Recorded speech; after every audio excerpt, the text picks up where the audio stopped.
All right, so their address, I don't know their zip code, because they're in rural and it's probably West Brookfields. You're gonna have to do some homework and find that out, Find out okay? what it is. 1585. So do you write Warren, Mass, and then that, RF30 West Brookfield. That's the name, the address I have to use. So they're in Warren, but they get their mail there? yeah, anybody who lives in the rural area gets their mail. Not everybody. Well, oh, right, unless you have a P.O. box, but No, you can't, in some areas they won't deliver it. Like I can't get it. you can't get it? You have P.O. box. I have to have a PO box, I can't get it. So, all right, so some rural areas, I thought it was everyone. So I don't know what their address is, they may not have a, you have to find out what their address is. Don't do that, you don't know what, we're not sure. Okay. I thought you were doing it to me to fill out. Well, yeah, because I thought that, but now that you said that, my logic is Flawed. flawed. It's not you.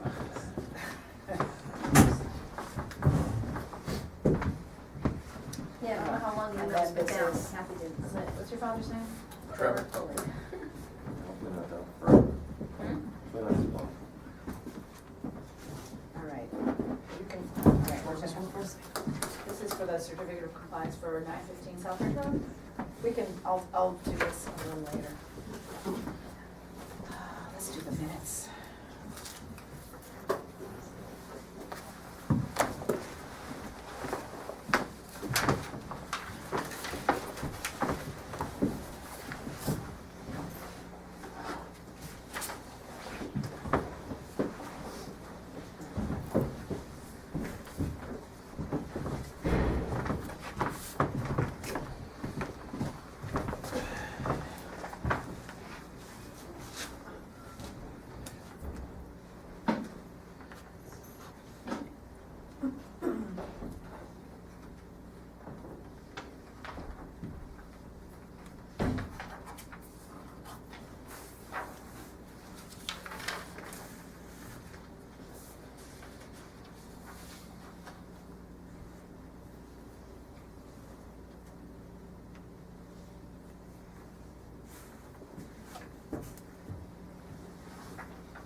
Corinne, on page 3, you have a note, they're gonna have this property delineated, we're gonna have it peer reviewed. Not delineated? Well, they had it delineated, we Okay. just needed it peer reviewed. And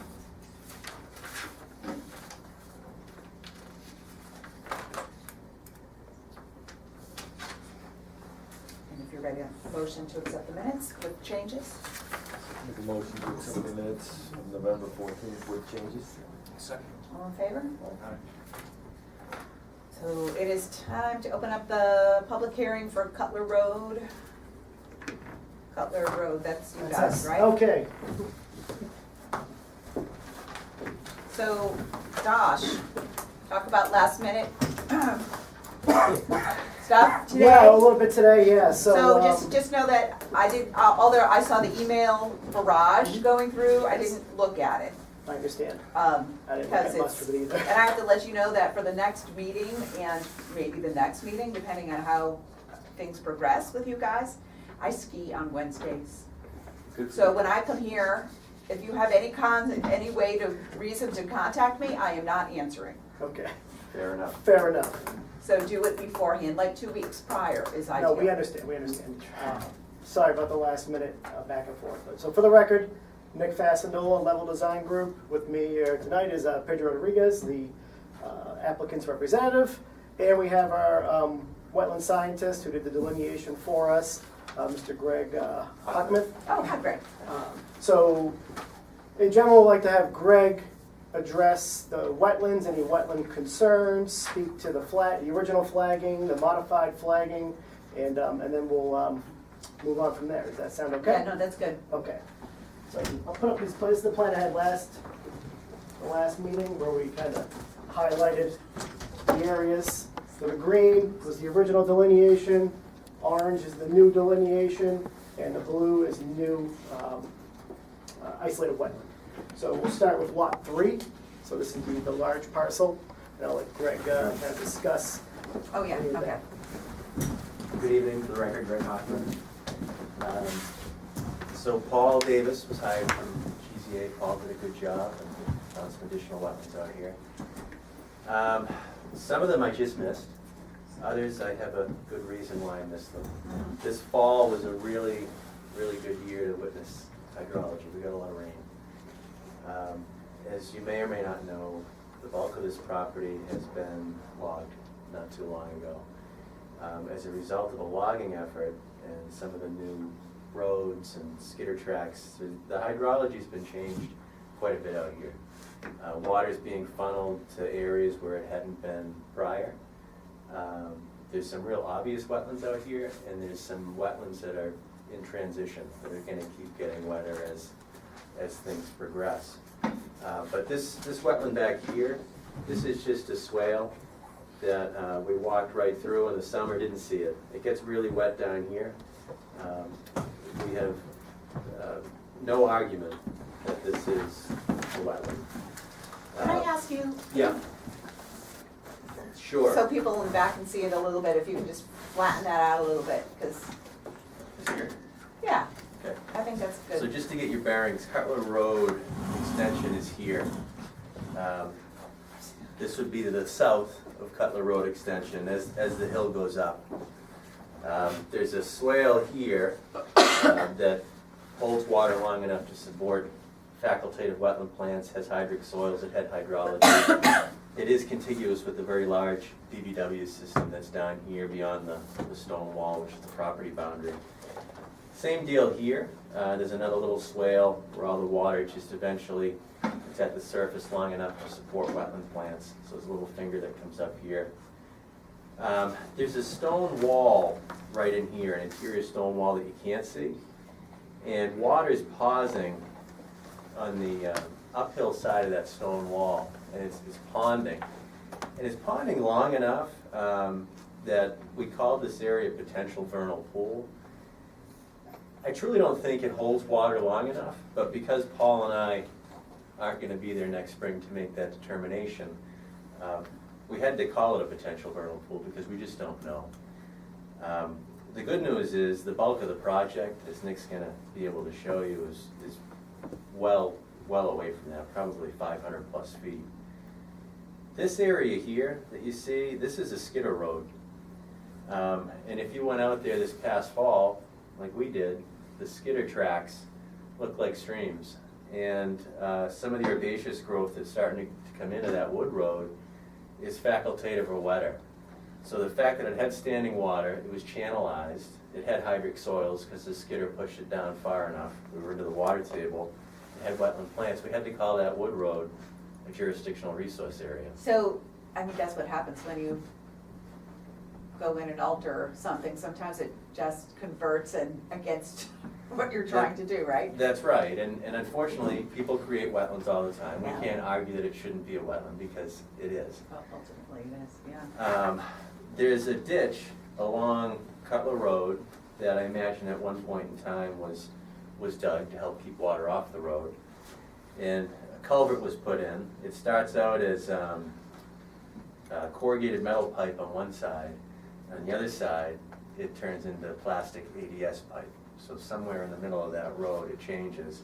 So that, we were up there recently and saw that, all the flagging and everything, is that roadside runoff or is it actually connected to a body of water somewhere? So it's both. Okay. It's roadside drainage, but it's channelized, it's an intermittent stream, and that stream has vegetation that now borders it. So technically it becomes BVW, even though it's not flowing out of a jurisdictional resource area. So same with this wood road, we had to call this roadside ditch now BVW. And because it drains under the road into a small little pocket that looks like it was mechanically dug, into another culvert that spills into an old foundation, it's all connected. Okay. So I'm going to flip this page, which will show where this ditch flows into. So this is the wood road that we were talking about. This is the roadside ditch. This is the culvert going into the road. There's an old stone foundation here. Mhm.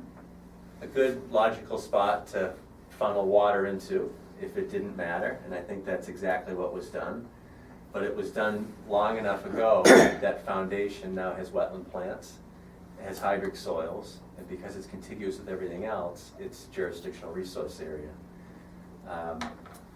This area in here, Paul and I really went back and forth. I wasn't convinced it was a jurisdictional wetland now, at least all of it, because what happens is as you go down slope, you'd think it would get wetter. There's a soil change, and the water is getting deeper in the ground, and the plants aren't as wet. That's because there's type A soils at the top over there. Okay, well that probably explains it. Right. But It changes from D to A somewhere along that West Brookfield line. I do think there's a lot more water going into this foundation now as a result of logging activities than there had been in the past. And you're starting to see channels form down this slope. So those channels are now jurisdictional intermittent streams. And because they were braided, there were 3 different braided channels that pretty much extended to the limits. So we had to connect it, and it was hard to argue when we were standing in knee-deep water flowing from that foundation. You know, I had to call it a wetland, and Paul thanked me for not arguing any more than I did. So you could leave. There's another little depression here that was an isolated wetland. There was another little depression here that was an isolated wetland. And there was another foundation here that I told Paul I didn't want to call a wetland. And he really wanted to call it a wetland. So I told him I'd go back and look at it after he left. And I still didn't want to call it a wetland. But we are calling it a wetland now on the revised plans. We're calling it an isolated wetland. It's not connected to anything. The project's far enough away, it's not going to impact anything, so rather than argue anymore with Paul, I just want to say that it is wet. So he also mentioned, and I think that, so he went up, you guys ended up going up into the West Brookfield, I guess. It's hard to tell where what is when you're in the middle of the woods. That's right. So that isolated wetland that's under the panels? So there's another one, so the email chain that was going around today up until I think 5 o'clock. Yeah. We had reflagged everything, had it survey located, we sent that plan off to Paul, and we said, here it is, and he responded back, he said, this seems to be in order with what we discussed. with the exception of the foundation. And that's the foundation out here. So we talked about it, Nick, Pedro, and myself, and I said, let's just, rather than have Paul go back and look at it again, let's just say it's wetland, it's isolated, it's not jurisdictional, the project's been pulled away. So we decided to concede. Well, you're gonna have to pull away anyway because of the orange. That's right. The orange So- really changed things to the point where it didn't make sense to argue about. this Right, isolated. exactly, okay, so that's, But what Paul said is, well, no, geez, there's another wetland that I thought existed in Warren. And we said, oh, no, there is, the one we talked about is the Q series, but it's actually in West Brookfield. And he looked at his GPS again, and he said, well, no, the area that I was looking at was up in here. There was a little 500 square foot hole that Paul and I looked at when we first went out here. It had marginal wetland plants, a couple pockets had hydric soils, and because of all the rain we had, there was some standing water, some puddles. But it was maybe half the size of this room in a little V. It wasn't a potential vernal pool or anything. There were no obligate species, just marginal plants and some hydric soils. I told Paul I'd go back and look at it. I did. I didn't think it rose to the level of flagging. I didn't think it was a jurisdictional resource area, even at the federal level. So we went back and forth a little bit today on the phone. I called Paul. He said he'd put together an email to the commission. And I have the email that I can read into the record if you'd like. It's very short. yeah, that would be good, Okay. thanks. So it says, and this is addressed to Jerry. Jerry is from Control Point, the survey company that located and did the topographic mapping. To clarify my comments, the small isolated area was found to have hydric soils. Greg and I may disagree as to whether or not it merits flagging as an isolated wetland. Personally, I would have done so, despite the small size, but I can respect a different opinion. However, even as an isolated wetland, I agree that the area would not be jurisdictional under the Wetlands Protection Act. Subject to the Commission's discretion, the small area may or may not need to be depicted on the plan sheets. Because it is such a small non-jurisdictional area, I don't think that it rises to a level that should prevent the application from moving forward. I hope that helps address the matter. Paul Davis. So,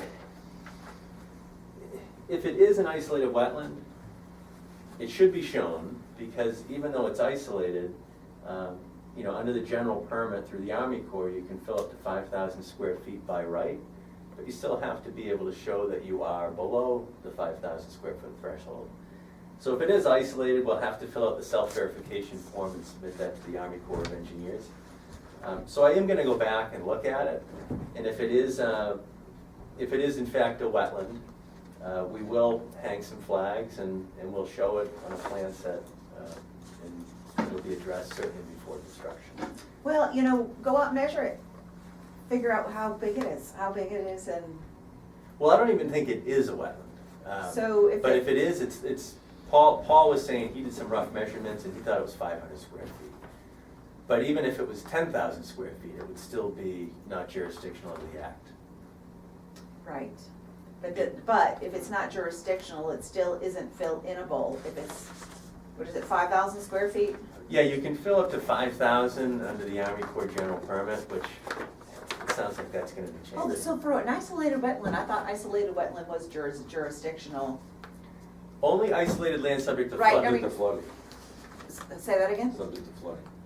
Oh, isolated land subject to flooding, which is different than isolated wetlands, okay. Yeah, in this So case, that was that conversation, That was that okay, one. all right. this is on a very, very flat area. The subtraction that contributes to that depression, it's not anywhere large enough to store the volume required for it to be isolated land subject to flooding.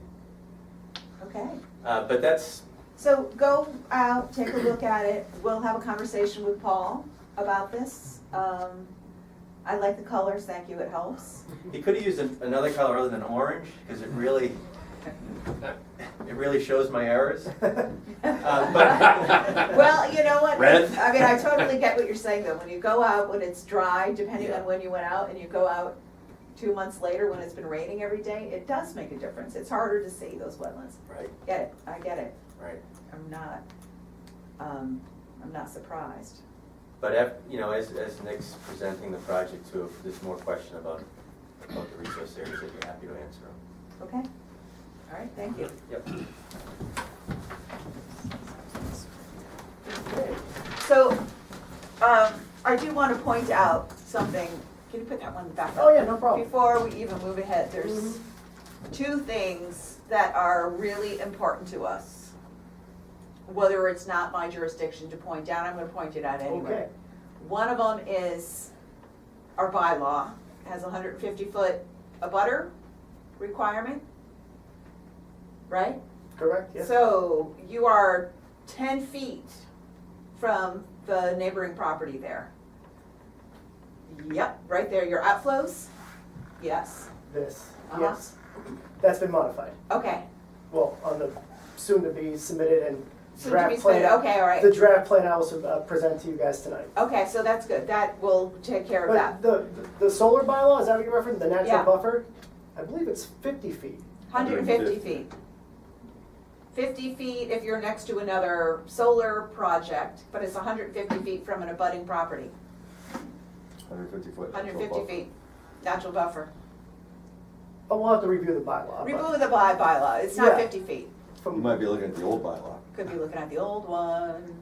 Yeah, okay. yeah. And then the other thing, just like for the future Mhm. reference, there's not a chance in HE double toothpicks that you can take that, and put water onto somebody else's property. You are taking an entire site's worth of water and you're only 10 feet from them. Whoa, can't do that. We'll discuss that. Okay, Okay. So, what I give you guys, these are some draft plans. I love the colors, thank you. Oh, yeah, a few more colors, you know, we tried. Yeah? Of a plan we're gonna be submitting sooner than later. We're gonna look to submit it tomorrow, but it might just wait. Okay, Until, I'm going to, because we jam everything in, okay. in case somebody doesn't show up, we're not sitting here twiddling our thumbs for hours. 7:35 is a couple minutes from now, and it's going to be Coy Hill, Red Spain. We're gonna push you off a little bit, is that okay? And then everybody else is gonna be bumped up too. Thank you. Are you Fred Spain too? Me? Coy Hill, yeah. Or you're- yeah, okay.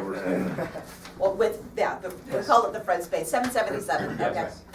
All right, Okay, so if you look at what I'm calling Lot 3, the Yes. large solar field here. So this is our revised plan based on newly located wetlands that we just discussed.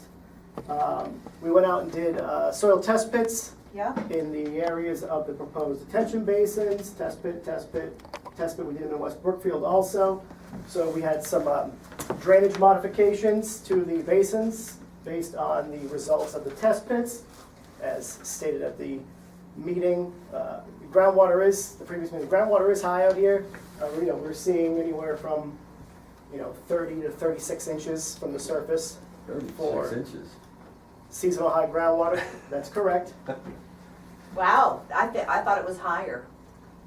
Further north in West Brookfield is where you get the higher groundwater table, but down in this area, as you come further down in this area, Okay, so that's like opposite what I would think, because this is D soil, that's A soil, and, there's a mix of C and D, and then you do have the A pocket up there. What was the modeling at? That's the estimated seasonal high groundwater table at You roughly, used modeling or did you actually use sweeping? I used modeling. I'm a licensed soil evaluator. I'm and just asking the professional question, I'm engineer. asking the question. Correct.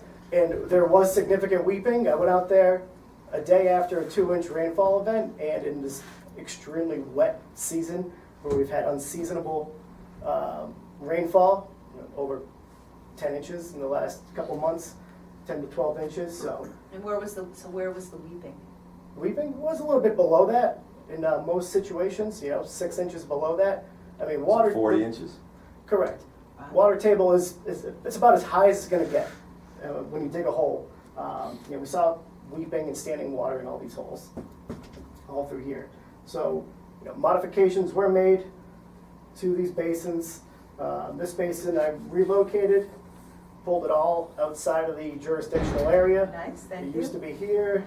All I did was, this is a hill, kind of, everything's sloping down here, so I kind of cut in a swale that collects all this runoff down through here off the road, anything that comes through here, and directs it into this basin. Kept the outlets as far away from the resource area, based on, the way I broke up my design points, my design points with regards to my hydrology analysis. So we have a outlet coming through here because, this water is being funneled to this wetland, so this water should be going back towards the wetland. So I have an outlet located here, emergency spillway in this area. All the basins were redesigned. We made these basins up in this area where, we started to get higher groundwater up through here, much larger. So these basins are, up through here in this basin, they're about 3 feet deep, but they're about 300 feet long. So I've increased the area Yeah, to keep the same volume because I lost about 1.5 feet, 2 feet in some situations. Sure. Based on my original assumptions. and then what about the one in jurisdiction? Right through here, we kept this one the same size footprint because there's not really much we can do with this basin based on its positioning.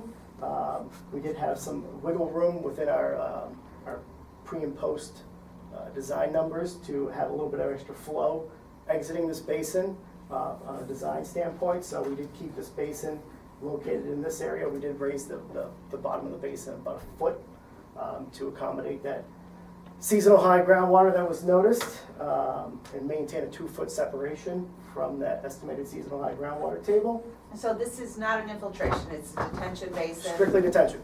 Okay, These are strictly detention basins. Everything has a foot of freeboard, 10-foot access shelf around the top of the basins, plenty of access to the basins. I don't see, you got roads going to these structures? We have the gravel driveway. Yeah, but to the stormwater guideline wants them going right to the outlets and to the structures so they can be maintained, right? Not that I'm aware of. I typically don't include a major roadway to the outlet structure. I do provide Be happy to- I do provide a 10-foot wide berm at the top where a vehicle could access. You can loop around and access Yeah, that but portion. then you gotta design it for construction traffic. 10-foot berm on the top of the basin? Correct. So around so you have the basin. Oh, on the basin, right, Correct. A shelf. Yeah. Essentially. yeah, And then you have your 1 foot of freeboard. on the So- dam top, Correct. okay. So you need to provide access to maintain the basin.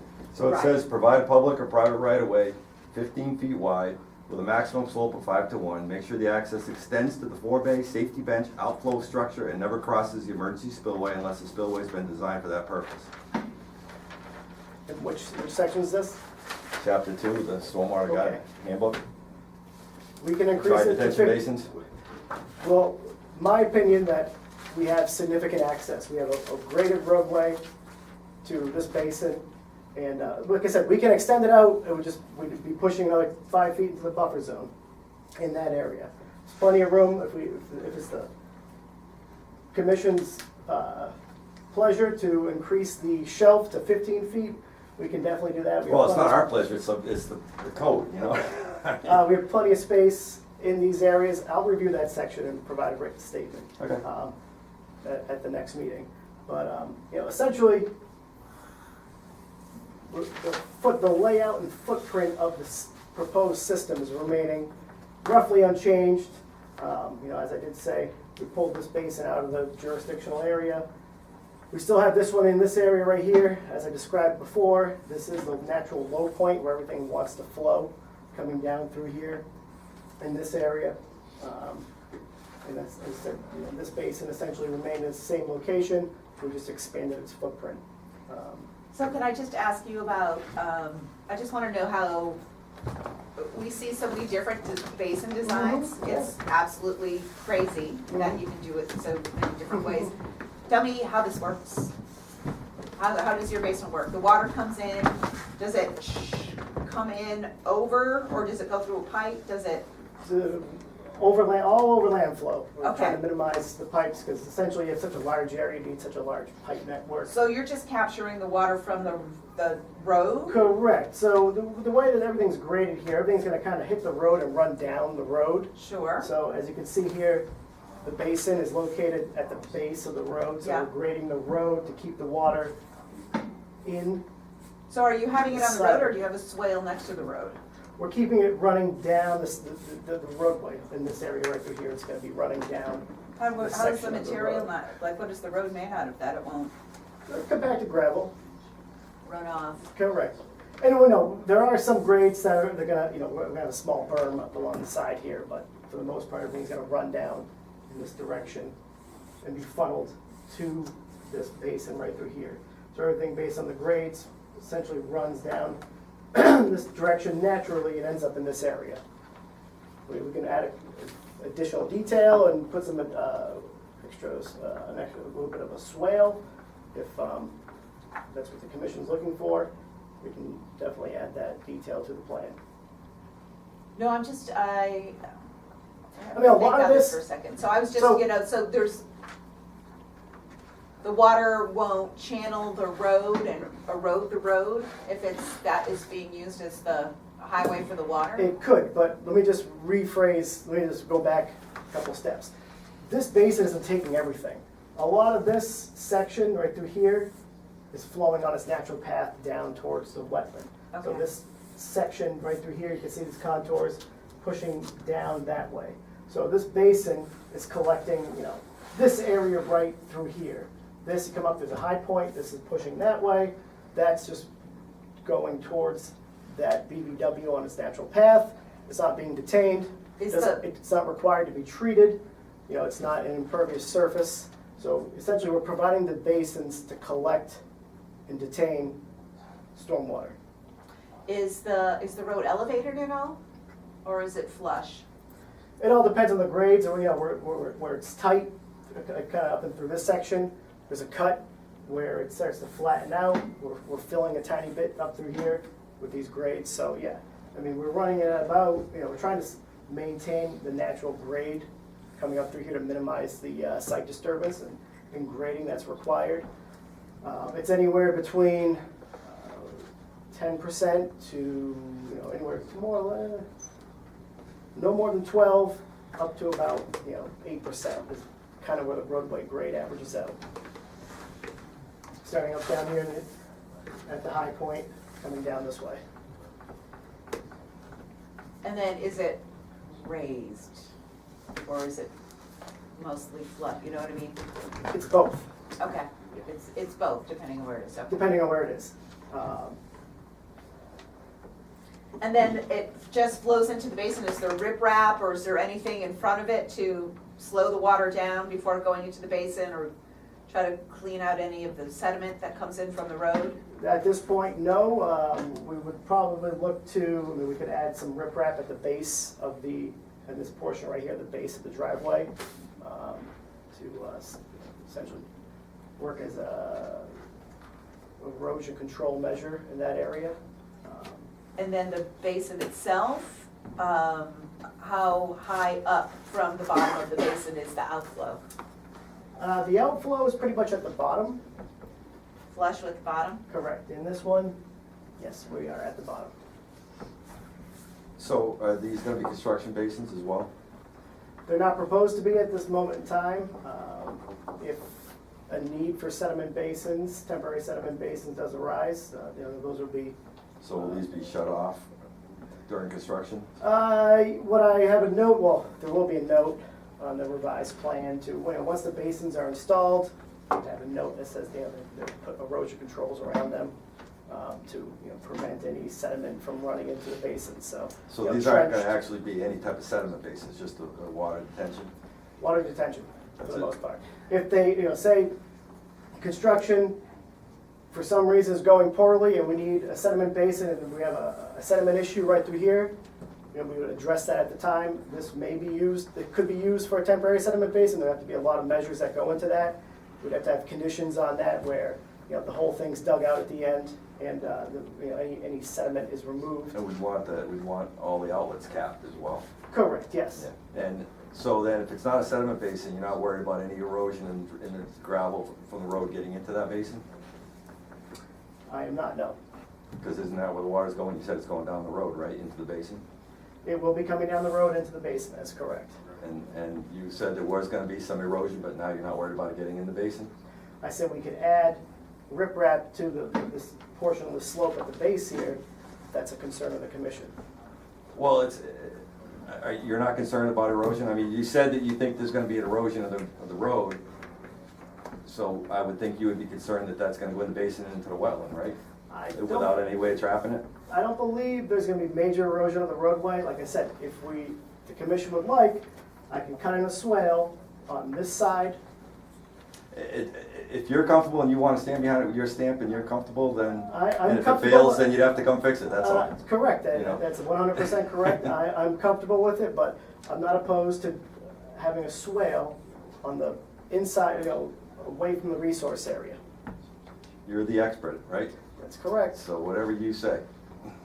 Well, that may not be a bad idea. It would still cross the road, but then it wouldn't be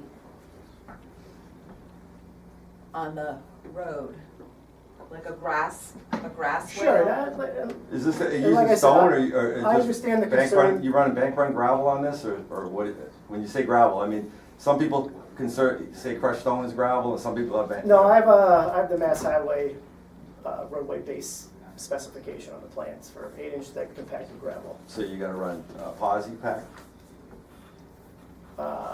Mass DOT's posi pack, Correct, yes, it's not gonna be bank run gravel then? that's correct, Okay, yes. that, Because I don't want the road to road or. okay, well, that's what concern, when you're just talking about gravel, I'm No, like, well, no, no, you no. know, there's gonna be a lot of it. And I understand, that a detail for that was provided on the original plan. So we do have the specification, 8-inch Okay. thick gravel roadway bed, compacted. I know sometimes these, gravel roads, they're, like you said, they're installed, people just kind of bring in Well, not very that's- suitable material, and, they run into issues, but, on a steep slope like this, where everything's kind of running down this way, we want to make sure it's properly Well, installed. that was my concern, when we were. Correct. we were And just- I understand the concerns with regards to the water running down the hill, down through here. It's typically, you're not gonna see those issues for this portion right through here, this portion right through here, with regards to these other basins. But this basin, I do see the concern, and we can address that. We're not sitting here saying that's a valid point, that is a concern, and we can look to, cut a swale in on the side of that road.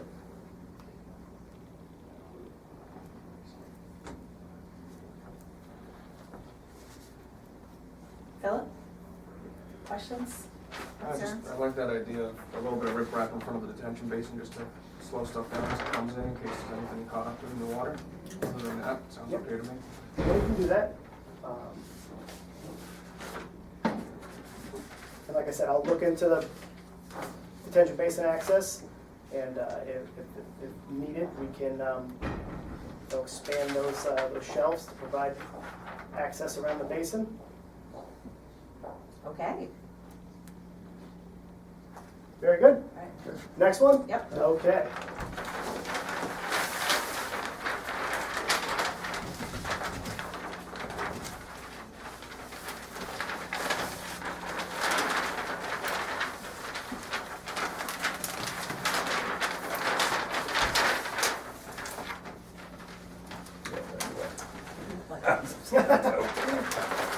All right. Okay. So this one, more substantial layout changes based on the new wetlands that were discussed earlier in the evening. As you can see here, this is that new finger that kind of comes down through here, hits the old stone foundation that Greg talked about, you have the roadway culvert right through here. So what we're proposing on this system is, take the panels that were sitting over here, and we're gonna put them over here, in this area. Oh, yeah, we talked about, Correct. yeah. So in the green, you have the wetland edge. In the yellow, you have 100-foot buffer zone, and then highlighted in yellow, in the red you have the 100-foot buffer zone. Highlighted in yellow are areas where we're dipping into that 100-foot buffer zone. As you can see, very minor buffer zone disturbance. We have a new driveway that's coming off of Cutler Road Extension in this area right through here. Originally, the access for this property was gonna be through the West Brookfield side. Yeah. But with that wetland Mhm. coming through here, we had a driveway that was connected right through here. We'd have to do a limited crossing, and, as you know, by DEP standards, if you have an adjacent property under common ownership and access can be provided through an upland, you have to go that route instead of fill the wetland under a limited crossing. So there is a pocket of uplands right through the center here. There's an old field. Looks like this was, the stone wall is opening the stone wall right here. This area is probably used for logging, staging. So this area's been pre-disturbed right through here. So we're gonna cut in a new gravel driveway from Cutler Road, come down through here, loop around the property in this fashion, and then this will extend into West Brookfield and provide access to the portion of the system back here. But, So So, the X is that's 100? our erosion control line. The red's 100. Okay. Right's the 100, where it says 100 BBW. And then the line with the dot is the fence? The line with the dot is the proposed fence, yes. Okay. Just double check.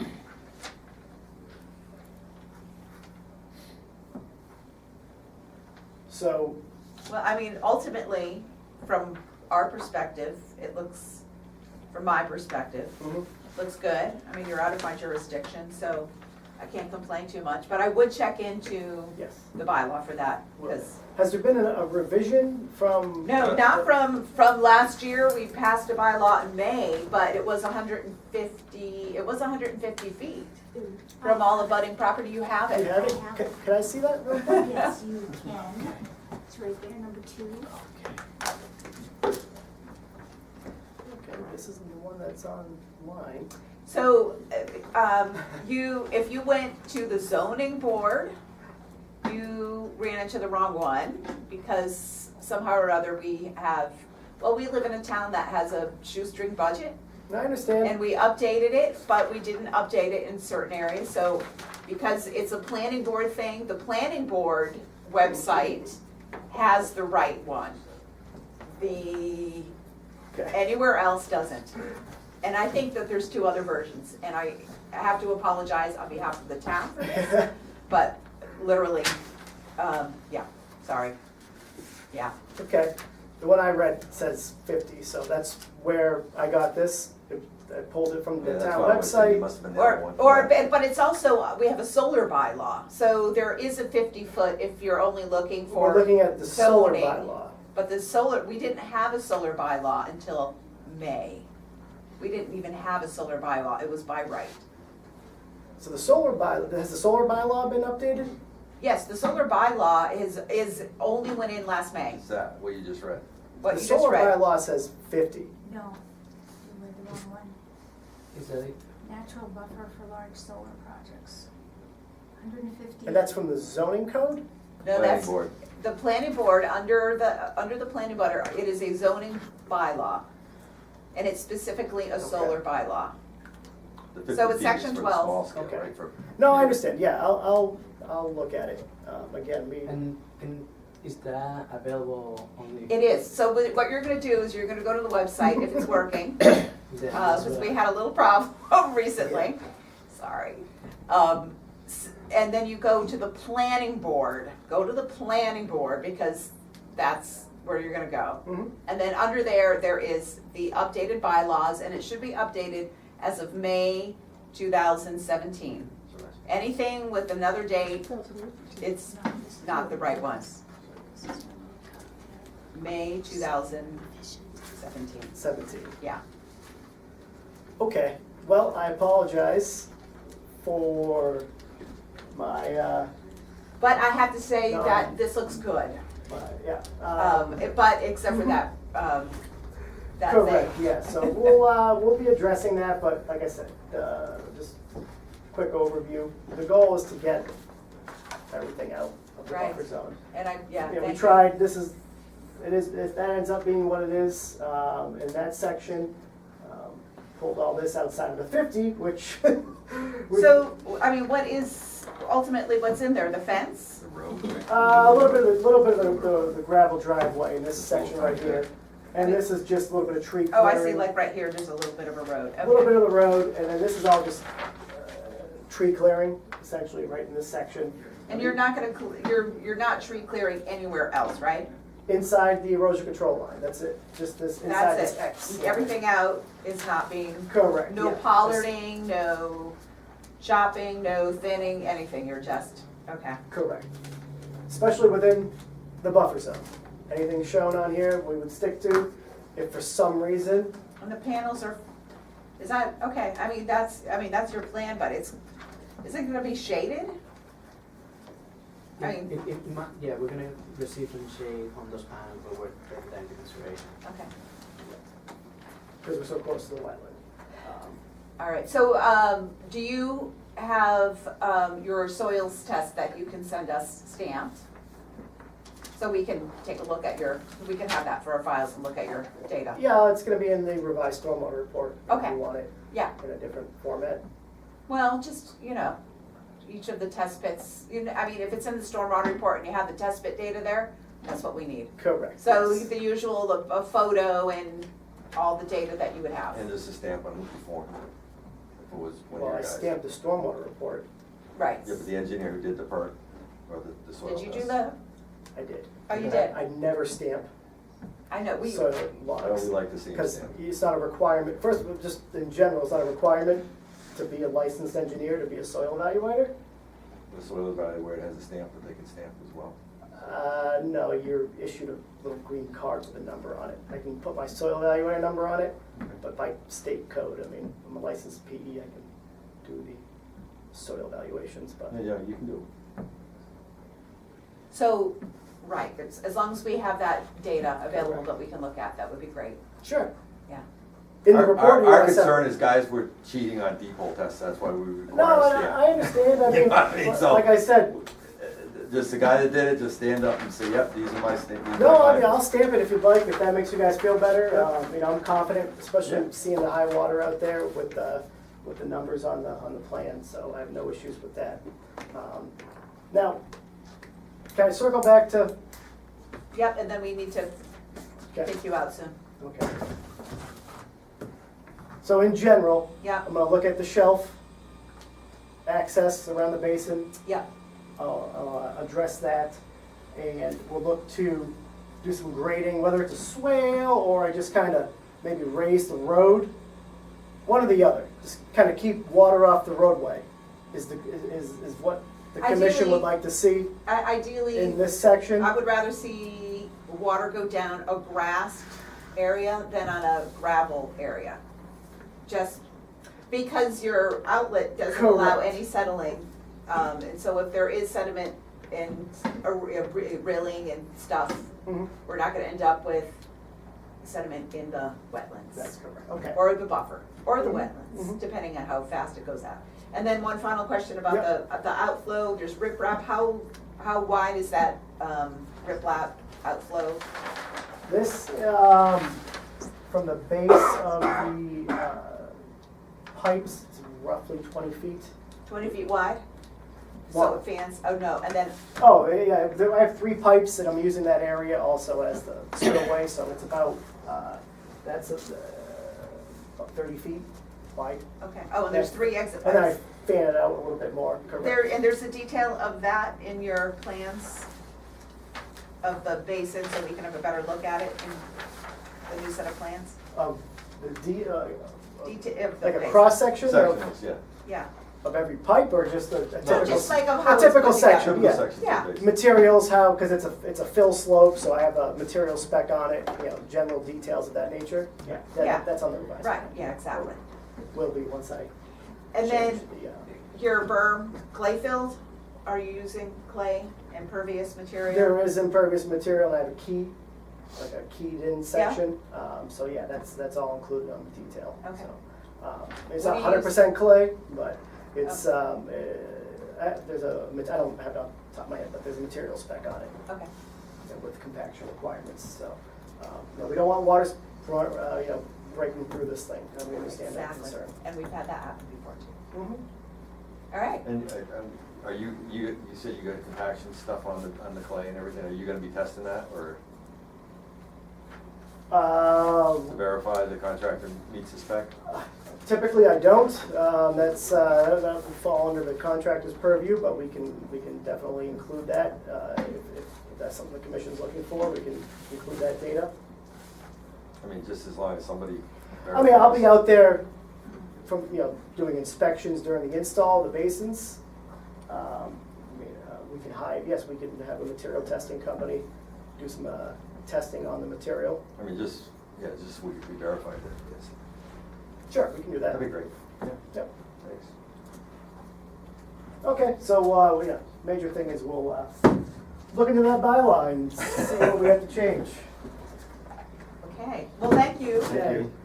Thanks for the changes. I have one other request, just take a second. Oh, yeah. So in order for us to move forward with the planning board, the planning board's looking for confirmation from this commission that all the state jurisdictional resource areas have been identified and are reflected on the plan.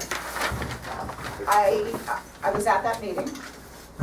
The planning board, I think, is looking for you to be done with us for the most part. You make those changes. I would recommend not going to the planning board with an opportunity for changes. Do you know what I'm saying? They, generally speaking, if you go there and say, well, we're gonna have to change this, this, and this, you're gonna get booted out. I can guarantee you that you're gonna get booted out. So if you go there with all of the changes that we talked about, that were implemented, then you can go to the planning board. As long as you don't have any changes.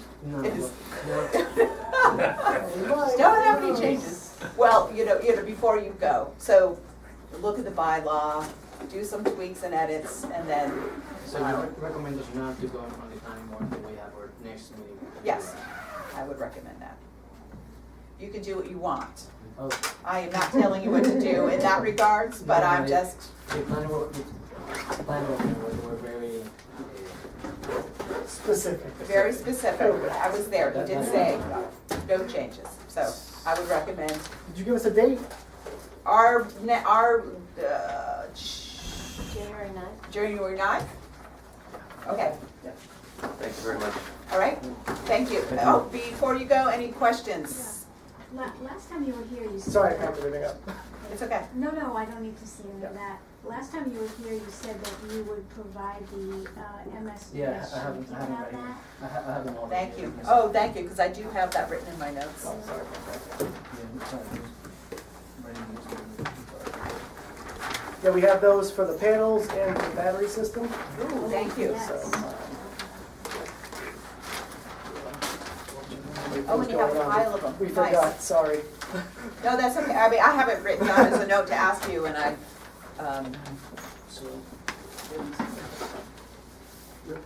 I have 10 copies, I was making, what was it, what first? so when can we, you're gonna be redesigning, so can you give, Yeah, it's not a huge deal, some grading and. right, yeah, so the stormwater, updates and everything, we think we can have that to us soon, so we can, Correct, when do you need it by, 2 weeks before the meeting? well, 2 weeks would be before the meeting, depending on who's gonna own the stormwater on this. Yeah, that's another thing, can we talk about that? I don't We know. can talk about that. Are you guys gonna be owning the stormwater review, if you'd like to? We, Or if, is We if, don't know. we often take the stormwater when it is in our jurisdiction, and then we just take it. So if I took that detention basin out of the buffer zone, Then you go to, You go to planning board. then you go to planning. See, we asked you, no, well, I'm gonna really look into it this time. we asked AKA, you. we might lose some panels, I don't know. We'll see what we can do. Right. Yeah. We've already One question. cut a few things out. One of the things you did address, and you started to touch on it, and then we kind of got away from it, is directing the water towards other people's property.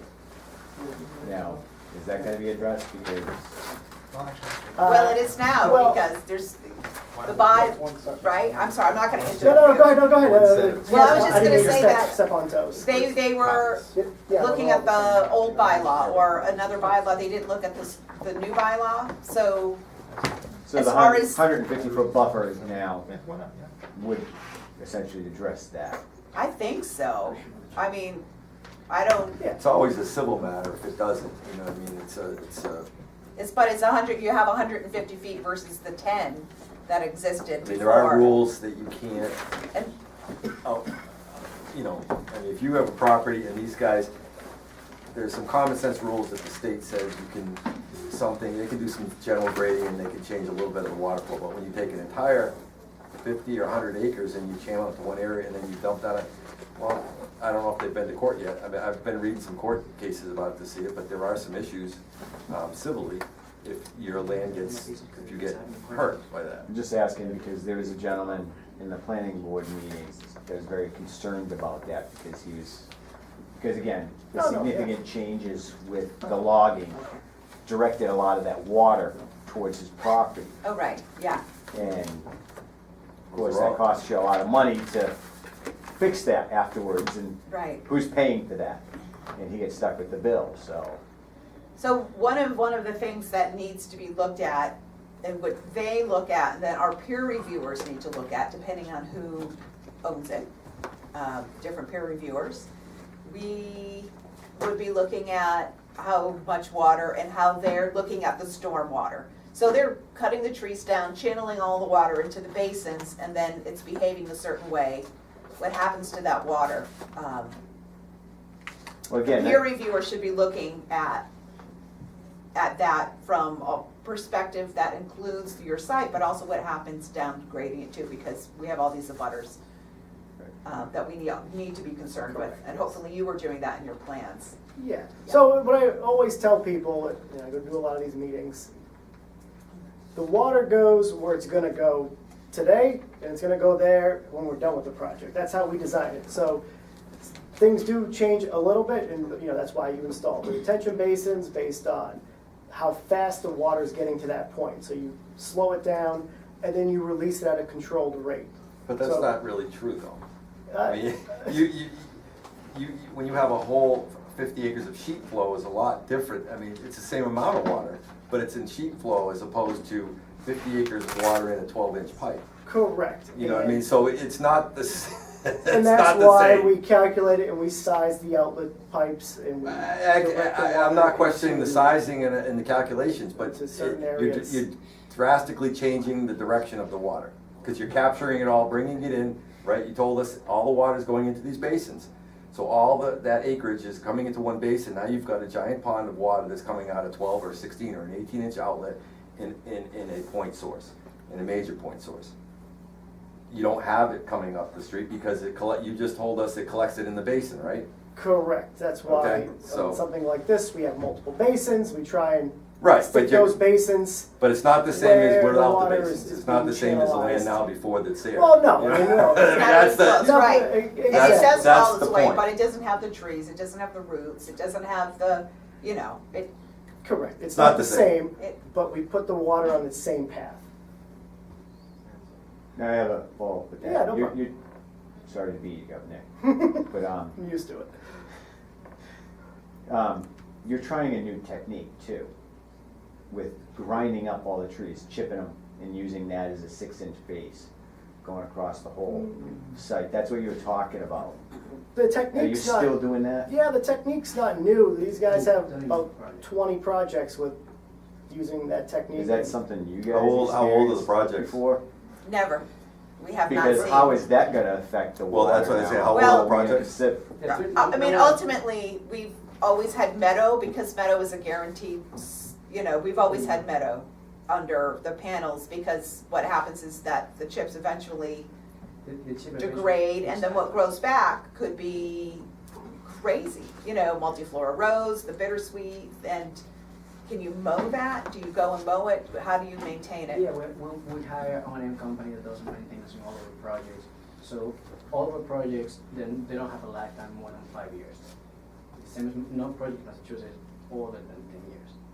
What, doesn't have a life more than 5 years? No, All projects. the solar projects, All they solar have, projects that we have building. even the old ones have been about 5 years old, Yeah, 5, oh, 8 okay. years Yeah. old, so. We've been busy for 7 years. We have over 20 projects in Massachusetts, but none of them are older than 5 years. Yeah, we in our experience, we see and we see it work better. But yeah, we have projects that we have used hydroseeder before because that's what the town prefer. So we are open to suggestions. It's not like this is what we're gonna do. We just what we're proposing. And yeah, Okay. How do you deal with if it's all chips? Chips are great, I mean, they're Yes, so very they- good, but they don't last. yeah, And- they don't last. And when they don't last, usually that's when the multi-floor and everything comes in, so how do you deal with that? Exactly. So the first thing is like, there's not enough chips to cover, 70 acres, 60 acres. So yeah, there will be portions that will be hydroseeded. And then also, as the owner plan, they will go into the property, and if they see that the chips are degrading that portion, they hydroseed that portion. So you do it as needed. That's correct. Exactly. Yeah, exactly. So for these guys, the chips provide immediate stabilization throughout construction. It eliminates all the trucks dragging the logs off the site. You chip them, you have that immediate stabilization, that ground cover where it's not gonna turn into a mud bog. But there's no logs there, that's the problem. There's no Well, what? there is Oh, actually. Yeah, there's some logs. There is Not some. a lot. So, and then, like I said, under a routine maintenance plan by these guys, if this area is degrading quicker, it's seeing a lot more water, they go in and they, hydroseed that area. And then, obviously they have routine inspections and they come through with a brush cutter and, they let the vegetation grow to a certain height. That's acceptable, about 2 feet. And then they come in with a brush cutter and cut anything. They just kind of go through the entire property and cut. But it's more immediate stabilization with the chips. That's why we like it for, right from the start. Right after you get the logging crew out there, cut them, grind them. Stops everything. Everybody's working on top of that stabilized layer. It doesn't turn into a muddy mess. And then, as you said, the chips do degrade. You have a routine maintenance plan to, address any areas that look to be, eroding or turning into topsoil quicker than others. Okay.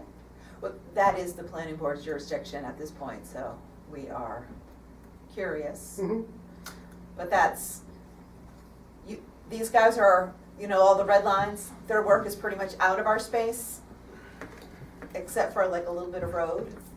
And so that's all we manage in the Conservation Commission. The rest of it falls under planning's jurisdiction to do what they do.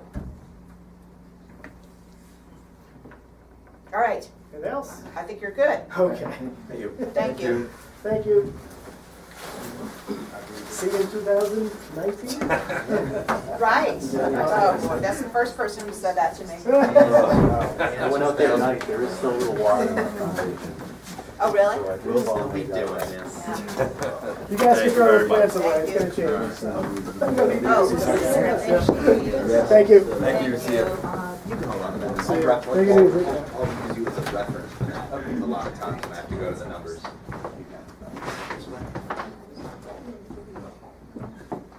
all right, 777 Coy Hill, thank you.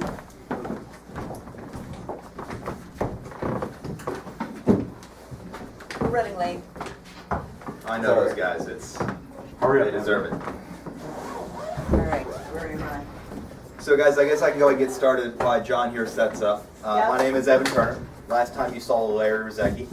He is with Doucette Associates, as is John. But John is going to be transitioning to the engineer of record for this project. I am the representative of the applicant, ASD Coy Hill MA Solar LLC. All right, so Evan and John, Yes, ma'am. okay, And we'll be the ones you see from here on out. okay, ASD Coy Hill stands for It's AMP Solar Development. So if you're looking up the company, it's AMP Energy, which you can find at amp.energy rather than the Pepsi-themed energy drink, AMP Energy. There are only so many words in the world.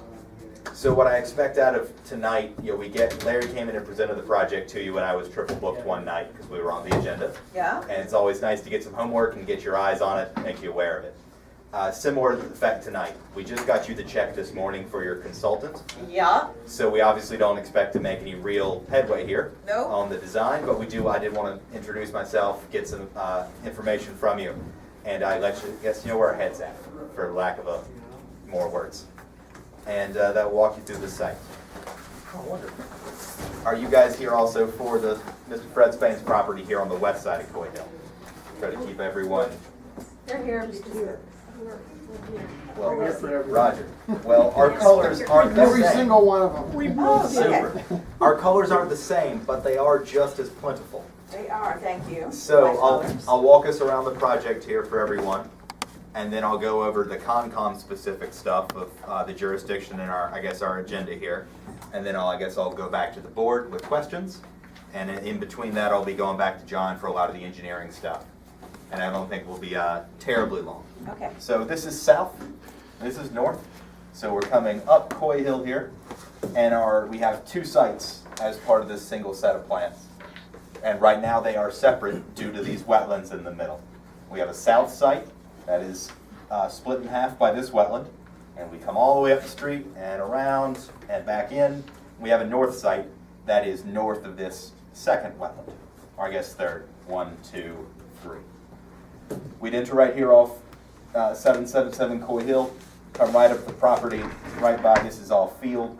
This entire item here is similar to the last project. It's all been logged in the similar time frame, 4-ish years ago. It's all grown up into, this was logged pretty heavily, more heavily than what you just talked about. Fred had this logged down to about 99% of what was there. So it's all about 4-foot slash right now if you're walking out there in the middle of the growth season. And so the wetland jurisdiction that we're looking at here initially, we have one down here in the southwest corner, one that crosses the site that's mostly a channelization of water from the high point of Coy Hill down. One here that is largely out of the project area but is on this middle property. And then the largest wetland here that begins here at the edge of the property and works its way downhill. And this is down to Town Farm Road on this side. So with that, we have two separate arrays, A and B, north and south, however we want to define them. The topography is all just pretty gentle downhill. Oh, which And, one's A again? whichever one we want to call them. I mean, we've used north and south. Let's use north and south. Okay, that's There we great. go, north and south. And these two together are south. As you can see, the topography is all following these arrows, just nice and gradually downhill. It's about a 3 to 5% slope the whole way down. No amazing slopes anywhere in the items. And what we did with John, and one of the reasons we like Doucette's work here, I'm not a big fan of building giant pits in the middle of the woods, or what were the woods, to catch the water and then release it. It's a lot of work, and it's also not always, as you saw, the best solution. Great for the property, not always great for the area. So what we've done here is we've used swales across elevation lines that are 2 feet high to check the water as it flows downhill and let it infiltrate more. And I'll hand it over to John in a second to talk a little more about how that works. But the goal is kind of every 15 feet of elevation we keep You have it. swales or you have Rock berms? Or yeah, check dams, I'm They're sorry. rock Okay. check. Check Yeah. dams. Thank So you. they run across the whole site, and we like that as a little more elegant, less heavy touch solution. And those will come to our jurisdiction here, right up to the 100-foot buffer of the wetlands where we stop. As I said, the field out here, it's all the occasional tree and 4-foot slash all the way through. When this was cut 4 and 5 years ago, there were no wetlands delineated on the site besides this. They're not on the GIS maps. I suspect at the time they weren't terribly in existence. But like you said with the other site, logging a property can change the hydrology, especially with ruts and especially with large acreages. And now these collect GIS water. sites are Yeah, not it's- really accurate. it's- It's a really yeah. wet town and it gets Mhm. a quarter of what is Yeah, really. and that's, accurate. I've never seen a wetland get delineated smaller than the GIS shows it. It's just a good starting spot to find more. So we got these delineated this summer to fall. So similar to the other guys, I think we've got a pretty wet season to do delineations in. But particularly when I got out there afterwards and I looked at this and I was like, oh man. So I went out there and looked myself. You know, I'm standing right here and I'm in ankle to shin deep water. I'm like, yep, this is wet. So there's not a lot to argue with there. The reason we're in front of you today is for this crossing here on the south array. My property rights start here and work their way north. They don't include anything here, and they don't include anything down here. So this portion of the southern array is islanded for my rights. So what we'll be looking at is a notice of intent to cross this wetland right here, straight shot in and out of the buffer to reach the middle of the property. Right. That's the only way I can get to it. So Right. that's, I don't think, we've situated it right there because that's crossing a current logging road that they It's use. a path, yeah, we've Yeah, seen and it. it's, it's wet and mucky, but that's, it's also one of the skinniest spots. So it was just a sort of a least impact if we got to cross it somewhere. Right, okay.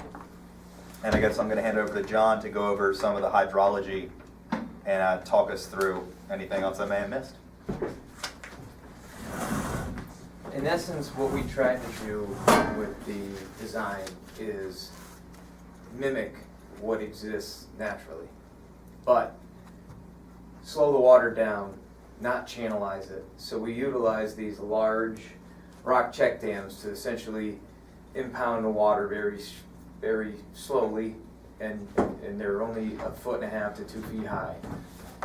Slows the water down, takes out any sort of sediment, and then it releases it onto the next one, and again, and again, and again. So what size stone do you use for this? Because when I initially saw this, I thought this is really great because we're gonna be able to slow the water down, it can infiltrate and absorb, but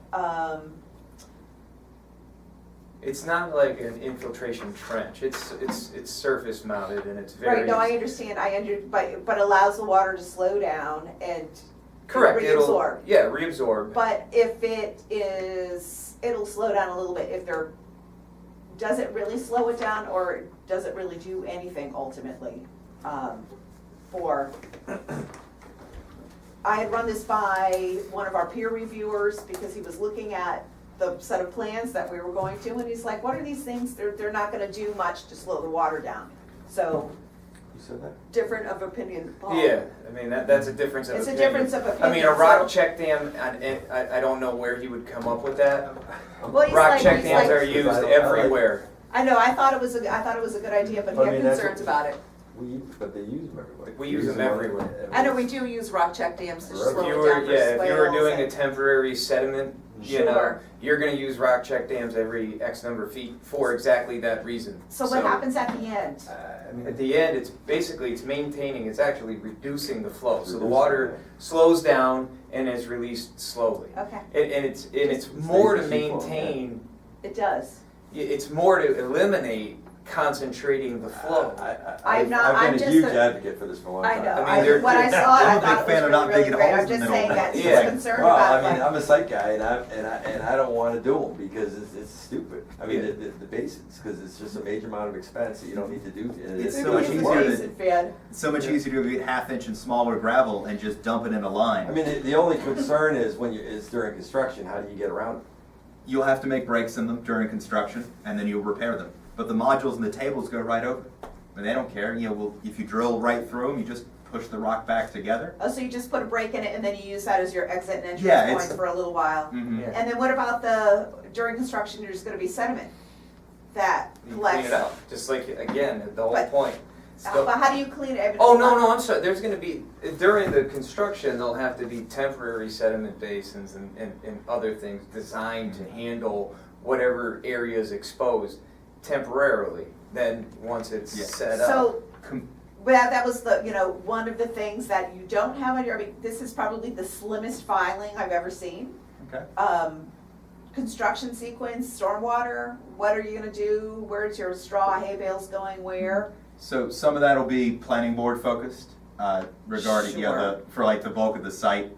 I can tell you from a process standpoint, we're not as big a fan of the wood chips as the folks from I think that was Seaboard. That we tend to find that wood chips float downhill because They wood do float floats, downhill, and but you it's get a steep hill. if you get a big enough with this structure, if you get a big enough storm, we're not a fan of them washing downhill. So we will go back to meadow as quick as we can as we do this construction in stages. You might expect us to start, well, I say clearing, it's mostly removing the thrush and a couple trees, and then we probably work our way back uphill with the construction sequence. But the goal is to own especially a site this big, and the slope's not that significant. I don't want to exaggerate it. It's a big area, but 3 and 5% isn't murderous. And that's actually the flattest site we've seen in a long time. It's pretty So, good. Well, that is a statement, isn't it? So the goal is you get it stabilized quickly. Yeah. We'll use like a ryegrass right after we clear to get a 2 or 3 week return time. And again, the site is big enough that we don't have to jam it all in here 2 days after we clear it. There'll be plenty of time to let things stabilize, and that'll be a very long discussion with the planning board so far as how we treat the site. That's most of the discharge here. There's some that I imagine will get into the wetland area, especially Right. up here. But So- most of it is considering our neighbor's property and making sure we don't have that, point discharge where you have the same amount of water, but we're gonna put it right here and cause a river on your edge of your property. And congratulations, now you don't have upland property. I mean, ultimately, it is planning board, but we always like to see the plans that they're gonna get. Yes, ma'am. So I know we presented this roughly to you last time. Since we didn't get the check to you in time, consultant hasn't done the work, etc. This is kind of day one, version 1.5. So I wanted to come to you guys and get your input. And we're Okay. gonna change it before we get to the planning board next week, where they have to let us open because of the 90-day period to get you in front of the board. And we expect to more or less continue until we're done with you guys. Okay. But I So- wanted, if we had changes, let's do one revision set in between Well, the two. I have to tell you that it's hard to tell from this. Let's get to the details of what we really need to talk about is the wetland crossing. And we did request, more additional detail. I mean, there is no, it's this big, right? I have this much to look at. Yes, Okay. it's on the plan, but it's 1 in 50. How about a 1 in 10 scale? Let's Yes, take a ma'am. look at a 1 in 10 scale, because that is what a wetland replication. And we asked for, and we got nothing even close to it, the replication checklist. Yes, ma'am. All right, we got somewhat of a really high level. There is no details in the submission. We're looking for test pits, we're looking for elevations. I said this to the guy who came last time. Larry. If you look at this replication checklist and you respond to each item, we're gonna be very happy. Super, we'll do that. And, because that's a really good guideline to use for us.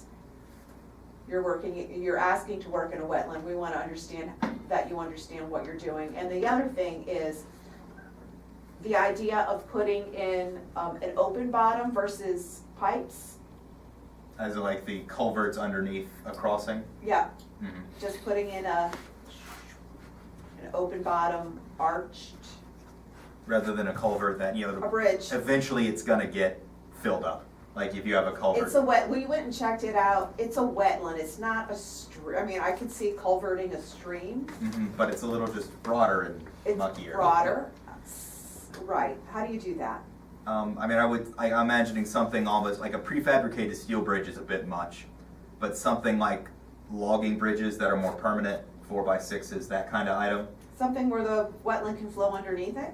Or if you take a 4x6 or a logging mat and you put it perpendicular or with the flow, and you use that to bridge the whole thing, like say in the middle. I was thinking of like something an more egg. along the line where there's like only a little bit of surface area touching the ground and Yes, ma'am, that's what I we mean. had somebody who built out in the woods a bed and breakfast, and they ended up doing a large corrugated half pipe. Okay. That's just broader, yeah, not a culvert this big, just to let it keep flowing. Yeah. My thought was just to eliminate, like, take a small logging pad here, if this is the wetland. Oh, I you know, see put what it you're in the middle, saying, and so and then just, the you know, wood goes this way. however wide it has to be to cross, Huh. that to keep it as broad as possible. To allow the water to go. So you more or less, you take, say an 8x10 or a 4x8 area, and that's what you put in the wetland, and the rest of it just spans. And logging bridges are pretty common. They're not crazy expensive, but they are very practical. They can take the weight of the trucks. That we'll use there. And a weight of honestly a weight of a fire Currently, truck. there's something there there is a mat there, there's a corrugated mat right there. No, not that I remember. It's just a rut. Corduroy logs down and they're just running. Oh, there was just, right, oh, Mm-hmm. there wasn't the big old, No, I mean, There's it's nothing just there. rutted out, and that's one thing that captured some of the channelization. So, I mean, that's what I need something that'll work for a fire truck. So that's really my only limit of what we can provide you, is when does a fire truck not work? right. And so that's why I like logging mats that tend to have, or, you know, swamp mats, what have you, that tend to have enough weight bearing over time that, you know, we won't get to year 15 to be worried about driving something over it. Swamp mat, wouldn't that just eventually degrade, I mean, they're pretty, those swamp mats are like Yeah, that's, 1x1s. So in the middle, like, it may be something like a concrete middle in there. We'll figure it out with John, what's the best crossing to be minimally on the ground. And it's what can I span, what makes the most sense structurally. And it may be large, open piping. I would personally prefer to have less contact with the ground. Well, the only question is, the only issue is it's fairly level out there. Right, So we start putting too many big arch culvert, we gotta raise the Then road you too have- much to right, get up over sure. the top of it, so his solution isn't a bad solution. right. Okay, That's my only concern, because it's not like. I totally it's not- get it. It's not a channelized area where you can, you know what I mean? right, it's not, you're not going over, right, I see that. And it's, I mean, the distance we're talking about there is, I mean, it's not 15 feet wide, you know, at that crossing point, but it is, you know, kind of just flat and muddy, but it isn't, you know, an enormous crossing. So that's why I feel like you can probably get a real good job done with, you know, some heavier equipment, like mat-wise, and this is a bridge, a very small bridge. Small bridge, small a bridge. very small, very low. Very low to the ground, low to the streamlined ground bridge. Bridge. Check. And that does, I guess, bring me to a question I had when we talk about what we might do. You know, this is what I need to get to the middle of the site. Right. I can't help but think, because now I have to go all the way around and back up here, is what I might want. What does the board think of a similar work crossing right here that would allow me to extend my interior access road to the whole site? No. But it's an extra crossing, and that's needs, not wants. I come with needs. Yeah. We ask and we talk about You, wants. you know what, absolutely, you know what, if I were you, I'd ask too, but I'm gonna say. No, I appreciate being straightforward about it. Yeah. I'm not spending time on it. Yeah. But those things I just don't know until we ask. Right. You know, every No, board is a little absolutely. different, so. You can't get a yes if you never ask. And I guess on that same line, we've given you 100-foot setbacks here. Yeah? I have to ask, what is the board's opinion on working in the buffer zone for solar? We're not a fan of working Okay. in the buffer zone for solar. If you have a need to work in the buffer zone for, like the last plan, they had a little part of a road go through Mhm. because of the delineation issue, or if there's something that needs to be, Like you gotta cut a corner off you have so to you cut a can't corner, drive through. or you have a fence corner that you wanna get out of the way, Mhm. great. So if I were to ask to maybe have the the fence line and, you know, the limit of clearing as it is, say to 75 feet instead of 100, that would go poorly or well? It's only 25 feet, I- it's not even 50. Okay, so I have to say that we have allowed that, but we're not a Okay. fan of that. We Okay. would prefer this. Gotcha. We So- would prefer this. I mean, ultimately, it does impact. It really does. Yeah, the closer you get to it, the higher a chance Yeah. you'll have some kind of impact. Further away, you can't argue it's more impact, so great. I guess what I'd ask for there is, you know, when you get a small wetland like this, what ends up happening, even if you have a lot of acreage, is that a 7-foot wide wetland becomes a 207-foot wide area, which is still mostly upland. So that's, you know, and it ends up taking a fairly large amount of acreage away, which is, again, not your judicial concern, but is something I look at on the site and think, wouldn't it be nice to, you know, sneak 25 feet back on each side? And, right. you know, it's just because the length of it adds up so quickly. It When does. it's 25 times 900. And we say the same thing too. Exactly. Yeah, I say that knowing the irony. That the exact words, you know, is the same. In this case, I guess I'd ask, you know, speak to John. I don't think it terribly changes with the water flow, except maybe over here. You know, we're not robbing the wetland of too much buffer where the water's coming right into it, you know, perpendicularly. Most of it's, you know, here it's probably coming into it and catching.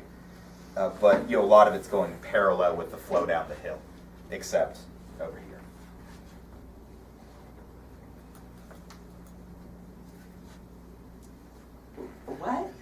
So look, Sorry. it's not, the contours don't necessarily send a great deal of water to here. If you look, Oh, I see. the Right. contours are sending the water, away from this, is sending it down.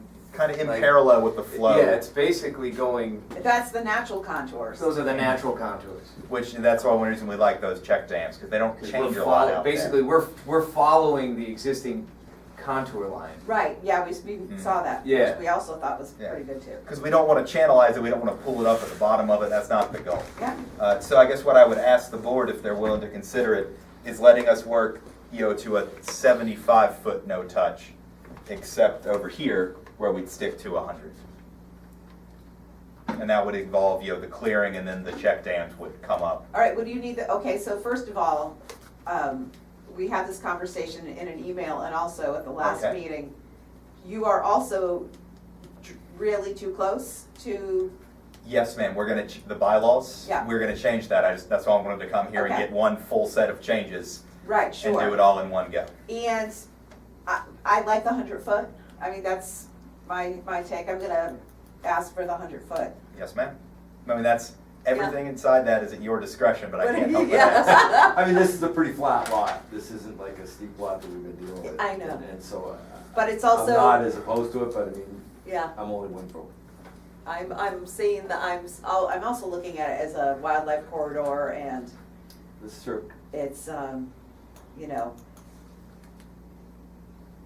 if you guys were the only people in town doing this, I would be like, I might consider that, but since we have Yeah, you wanna set the right standards, precedents. 1, 2, 3 solar projects being proposed on this hill, Wanna not be- far from each other, Yeah, same suddenly, hill. Yes, we ma'am. have 70 acres plus another, whatever, okay, you get it. It's over 100 acres, over 150 acres of land that's no longer available because it's fenced in to wildlife. It's gonna be somebody else's, garden that's being nibbled on, and, there's a lot of issues that, Yeah, and you wanna Yeah. set a consistent standard. If Yeah. one group doesn't get it, one group does, you don't wanna give yourself a position where you're in trouble because they feel they were slighted. I certainly understand that.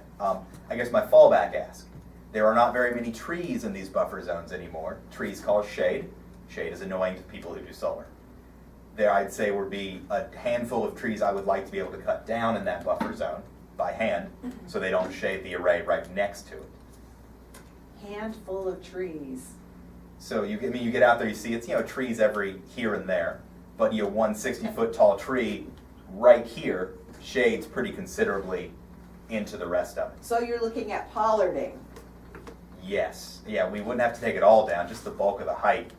I don't think they take all down. I'd rather see it all down than the pollard tree, the flat lay. Yeah, I know, but nobody's gonna see it because it's way out in the middle of nowhere. And then how far It's out not are an you erosion looking? issue though, like it would be on a hill though, that's the issue. I mean, it's flat. Yeah, that's okay. Are you looking at, cutting the trees down up to where? How far in, but no, I don't need to move anything more than, say, 50 feet in, because Uh-huh. at that point, a 50-foot tree 50 feet away is no big deal. It's the trees, that end up being right next to your working area, that's just as valuable for me, being able to not have a shaded upland as it is to have, more acreage in general. No, not 50 feet. The 25 is, that could be, That'd be great, yeah, just let me get the ones right on the edge, that'd be fantastic. And then otherwise it'd stay the same, I guess right now it's 4-foot slash, emergent growth in those areas. Yeah, a lot of it was emergent growth. It was awful. Yeah, that's another way to put it. Awful emergent growth. It's still pretty up there though. It is a gorgeous view. Huh? Is it Not for enough? long. All right, what do you think? I'm okay with pollinating for 25 feet. I think that's reasonable. As long as the panels stay out 100 feet. And the plans that we have here is, panels on there, the fence line is Fence about line. 100, 1 feet or whatever. It'll be a little more once we straighten it up. And then, the panels are set back, 10 or 15 how do you demarcate where that takes place in the field, so nobody accidentally? So what I would offer to you guys, I can, or with one of our consultants, get out there and tag each tree that would fall within 25 feet. We can get you guys approval on which ones will come down, Okay, and I'll go drop them, you know, they'll be done by hand, we're not gonna put the machinery back there. So, and we'll just agree on which ones go down. Would they just leave them on the ground, or would you grind them? Your choice. I mean, I've got, once they're down, I'm happy for them to just be like a tree that fell down. Also happy to remove them if, you know, that's the preference. Deal. All right.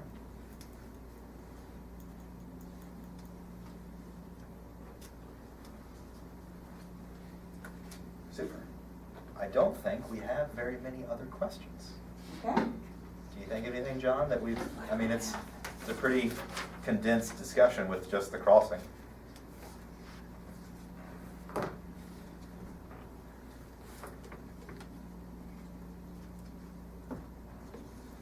so we will have our peer reviewer go ahead and go out. We are looking to see, now that we have this conversation, we'll have more details. Yes, ma'am? So we'll be able to see what you're gonna give to planning as far as construction sequence and erosion control and whatever else you're going to submit, Yep. okay?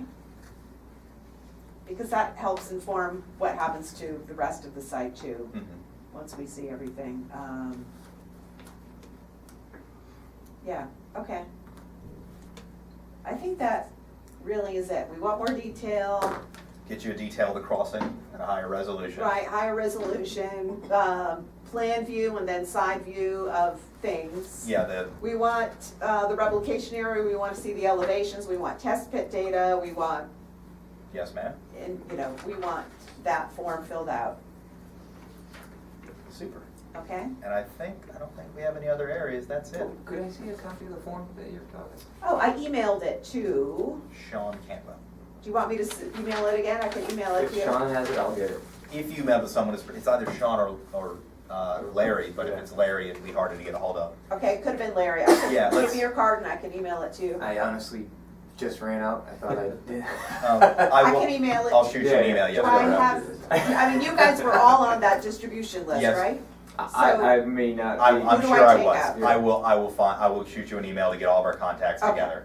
and I'll Sure, make it shoot sent. me an email and see if you have it. You may very well I may have already it. have it, yes, ma'am. Okay, All right. all right, Thank you, everyone, I appreciate it. all right. Questions? Yes. 20 minutes? I'd like to ask a question, if that's okay. Oh, yeah, sure. Hello. Hi there, sorry. Okay, so I was able to go to the town assessors maps. So the southern section, the two components, so in other words, on this map here, we have the piece down here and then that skinny little access path. Oh, yes, sir, so we've got this weird little like flag. Yeah, and then that's the upper section. So you're Yeah. saying that's all the south, in other words? This, yeah, so all of this, including 132. This is one parcel, and it's so- got that weird narrow part. Oh, okay. And then 132 is also included. Okay, it's included with the solar, okay, but it's got a different, right? It's got a different number, too. Right, different number, yeah, okay. And then the other question I had was for the northern one, which I don't think the northern one is on here. So in order for you to get access to the northern one, you would have to go up Coy Hill Road and actually, I believe, drive across two other people's Yeah. property to get to his. So is it one property? Mr. Spain also owns this guy right here. So if we follow this road up, Yeah. it goes to here. He owns this property to Coy Hill as well. Okay, so he Gotcha. owns road front to Coy Hill. Yes, That's what sir. you're saying. Let's Oh, see so in what other the words, you number just, is. I think it's, Lot number his property is just 21. south of Bill Ramsey's property. It goes, yeah, right up next to it. But there's Right no up next solar to it. on that. right, It's okay. just a driveway and Okay. poles. So this is, I believe, up after the communications tower? Yes. Yes, And it's then, past that. and then after the communications tower, there's an area where they were doing logging, like where the logging trucks were That could be were it. hanging out. And, okay, so they're gonna go in there and then loop around to the back and then Yep. come in from the That's north the to the. second access Okay, to get to the north side, since this wetland splits the site, kind of. right, because I did look at it, because the other one was way up here and then this is the, right Yep. down here, so there's a bunch of Yeah. other pieces. I mean, there's about a mile between the two entrances. That's what It's I a was, large that's why I was site. asking the question, so. So, all but right. it makes sense, of course, to come to you guys as one cohesive site, even if it is two It does. separate applications. Yeah, Well, is it 2 sites? Are I'm you sorry, having it this? is, for the planning board, it is, I think it might actually be 3 applications, because they require us to do it by parcel. But it is 2 solar arrays. Okay, so you're looking at it as 2 solar arrays. Mm-hmm. That road already exists, the northern This road? road, yeah? This largely exists because it's where they had a lot of log landing. Okay, so it's like But, a, and this dirt exists, road? this exists because that's how they got to the north of the site. okay. But I wouldn't say it exists in this shape. Yeah, Right, okay, so we'll you go have in to and- work on the road. Because that'll be gravel. It won't be Okay. left, it's all gravel roads. And the same thing down here, you're going to turn that into a gravel road? Fred's driveway Yeah. and house area here is gravelled already, and we'll gravel it all the way around. Okay, because Yeah. it's not gravel the whole way It yet? is not, it No, is okay. currently grass or your normal farm dirt ruts kind of stuff. Okay. All right. Are you good? Yep, all set, thank you, All right. appreciate it. Yes, sir. All right, then I will. We'll see you next time. See you next time, which is January 9th. What time? This. Who do we see to go to Neville? How long do we want to give them? Because we're always running late. Are the other people coming back? The ones that- Yep, they are. So they should be continued for. Right, it's Cutler Road extension. We'll give them 25 minutes. So Cutler Road, you can from March 7:15 again? We'll do 7:15 to 7:40. 7:40, Okay, put them on at 7:40. and then these guys will come second. Give them 25 minutes. To 8:05.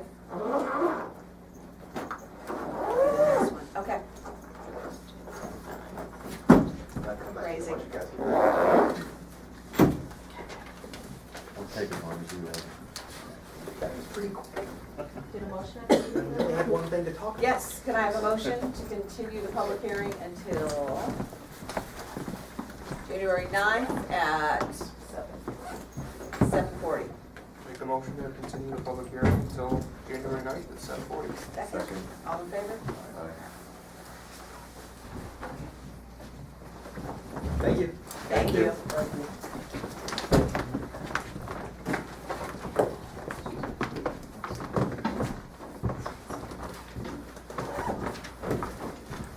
Good evening. Hello. Promise this will be quick. Just have a small update for you, and then, like you said, January 9th. Thank you. Especially, I mean, we get a small update for you, and then discuss next steps and take it into the new year. Okay, so we have the wetlands updated and some road, the conversation about the road going into Paul's comments. Yes, so on the plans, after GZA reviewed the site and Okay, we coordinated with LEC, those additional areas that he provided were overlaid and provided on the plans. This was the area towards Reed Street where it came out, and as you can see, it's just a slight buffer zone where we're going through here. So these are depicted in pink, which are the areas that GZA identified. And these are some smaller ones here, which, again, not being impacted. So the buffer zones were updated in this area, and over here, with the exception of maybe this little piece here, the 100-foot buffer zone stayed relatively the same. The other areas in the back by the array were all contained within the existing wetland line, and there was 2 potential vernal pools that were identified, and again, those fell inside of it. Stephanie, you have this one?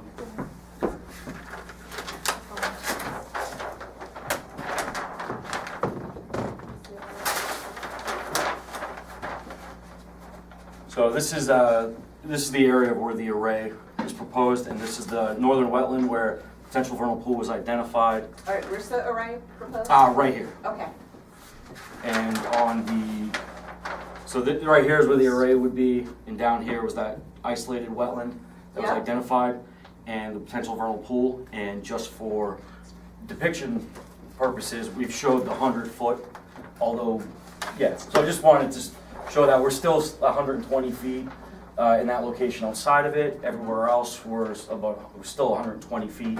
Oh, this is a good, This is just the overview. Oh, there we go. So these are the two potential vernal pools. This is where, yellow is where we had previously delineated, and the pink is the new GZA, additional discoveries. I do not see yellow, but I see pink. Oh, sorry. I read another color if I needed to make it better. And then I can, we can go into actual. Did you see that yellow? Yeah, a little bit. It's not, yellow's just one of those. Well, we've got orange, Yeah, if you want. You like orange. You see it. especially this time of year, out in the woods. Right, exactly. All right, so the road is tight. I mean, the road is tight. You are right against the wetland. Yeah, from the last, we're not any closer than we were, a month ago with the new wetland. So we are utilizing the existing width of the roadway. I know. So you're not going to expand it there to? So you had a comment that you shared with us a few weeks ago asking about that 1 extra foot if we had to expand it. And, this being a farm road, dirt farm road, it's not perfectly consistent all the way through. Sure. And the majority of it is 15 feet. There may be a couple small areas where grass has grown slightly into it, but for the most part, that the material underneath it is still dirt, heavily compacted. So in reality, that 1 foot isn't, that's more of an average throughout the whole thing. As far as here, it's going to be inches, a couple, and that's it. And that's just reestablishing the existing path that's there. And we don't have to off-grade because we're just replacing it in kind with gravel. Yes, so there's no off-grading, we don't have to catch up to the slopes. And then, this appears closer because we're showing the limit of disturbance, but that's where we're putting the erosion control, and then we've proposed the guardrails to further protect it, and that's right up against the road, so that it deters any vehicles from trying to go off what's closest to the wetland. So how much room do you have between the, or that's the? Yes, so this was the detail that was provided 11 by 17 prior to the last, 8.5 by 11 prior to the last meeting. Yeah. But we put it on the plan, and it just shows a graphic where we've got approximately 3.5 feet over here from the edge of the road and over 5 feet in this location. And we're putting that, that wooden guardrail as close to the road as possible. I think, how much room are we leaving? It's actually right up against it where the wood guardrail is. So the width of the wood is off of the driveway. Right. And, I mean, we don't have to have it. We thought it would be a good way to It's a good protect way the to wetland. keep the truck on the road and. And again, it's a small footprint of the post just to go in. So a post hole digger versus having to trench or putting something, we felt would be a good way to protect it. So, I also sent comments about, possible corduroy. I mean, Paul had concerns about any road erosion going into, he said that there's a lot of, what did I write in that email? Did I send it to you? Yes. Yes, you did. Straight. You mentioned possibly using timber matting. Yes. And so what we did, and I apologize, when we sent the updated plans last week with the wetlands, those couple of comments I responded to you didn't make it into that set, but they're 3, there's 4 sheets, but it's only because of the overlap of the match lines, for the most part. And then we put that detail on, which you did have. It was just, we just threw it on, so.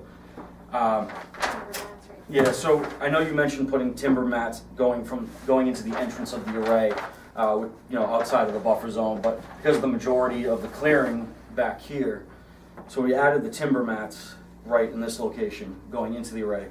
And because of the makeup of the road with the compacted gravel and everything else, It's gonna act as, over by the wetland area, the buffer zone crossing, the area that we've been focused on. That's gonna act as a tracking pad as well. Okay, can you go to the big picture? Go to the overall picture. Yep, all right, show me where you're gonna put the mats.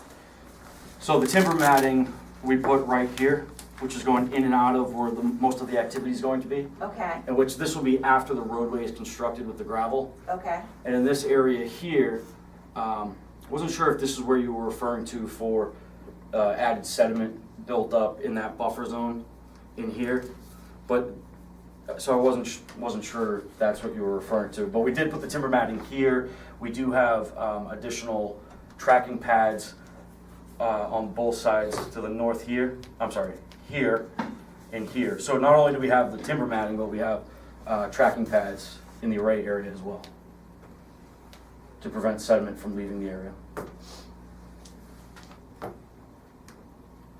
I actually have the response. Plans and general notes. Oh, yeah. To mitigate in and out traffic needed to clear and grub the area. I think he was worried about existing drainage pathways and roadside swales lead to wetlands. Yes, so Rich Kirby, he indicated to me that the swales and channels that are along this side, they're actually on the southwestern side of the driveway. And these run towards Reed Street. It's a small farm channels that were created, and it collects the water and it actually brings it over to like a little pool that the cattle actually drink out of. So Rich Kirby indicated that those run away from the wetlands and not to the wetlands.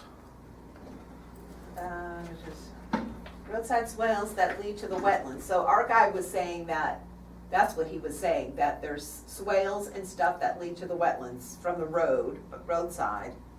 Identify those and include additional protections to the road surface and these swales to minimize sediment impacts. So the protection and additional erosion control, that has been provided. Stephanie can review that. But as far as the contours and the swales, they do show on the plan that they run away to Reed Street. Okay. I'll have to check with Paul to make sure, to see what he was specifically addressing. So, I mean, ultimately, I think that any roadside erosion that would go into the swale, that would go into a wetland, would be a concern, and we would want straw bales put up. Correct. Would you like to describe Yeah, what you so, put in? along the,